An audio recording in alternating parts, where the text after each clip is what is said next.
Hi అండి.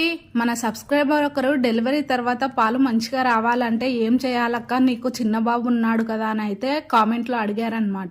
అది C section కాబట్టి నేను 10 రోజుల తర్వాత అయితే రైస్ తీసుకున్నాను. అంతవరకు అయితే రైస్ తీసుకోలేదు. మా అక్క అయితే ఉప్మాలో మెంతి కూర కొంచెం వెల్లుల్లి వేసి చేసి పెట్టేది. అలా తింటే చాలా బాగా వచ్చేవి పాలైతే. నార్మల్ డెలివరీ అయితే ఏ ప్రాబ్లం ఉండదు, ఏదైనా తినేయొచ్చు. కాకపోతే సి సెక్షన్ అయితేనే చాలా కష్టము. అన్ని చూసుకొని తినాలి, పత్యం ఉండాలి. ఇంకా నాకైతే వెల్లుల్లి కారంతోనే ఇష్టము. ఉత్తన్నం తినబుద్ధి కాక ఇలా చేసుకునేదాన్ని అనమాట. చాలా బాగుంటుంది. ఒకసారి మీరు కూడా ట్రై చేయండి. పాలు కూడా చిక్కగా వస్తాయి. ఫస్ట్ అయితే బండి పెట్టేసుకొని ఆయిల్ వేసుకొని పోపు దినుసులు వేసుకోవాలి. ఎండుమిర్చి వేసుకొని ఇంకా కరివేపాకు కూడా వేసేసుకొని ముందుగా గార్నిష్ చేసి పెట్టుకున్నాం కదా, దీన్ని వేసేసుకొని బాగా పచ్చివాసన పోయే వరకు వేయించుకోవాలి. తర్వాత ఇలా రైస్ ను వేసేసుకొని ఒక 2 నిమిషాలు బాగా కలిపేసుకోవడమే. ఈ విధంగా చేసుకోండి, చాలా బాగుంటుంది. వీడియో నచ్చితే మీ ఫ్రెండ్స్ కి ఫ్యామిలీ మెంబర్స్ కి షేర్ చేయండి. ఉంటాను, బాయ్ అండి.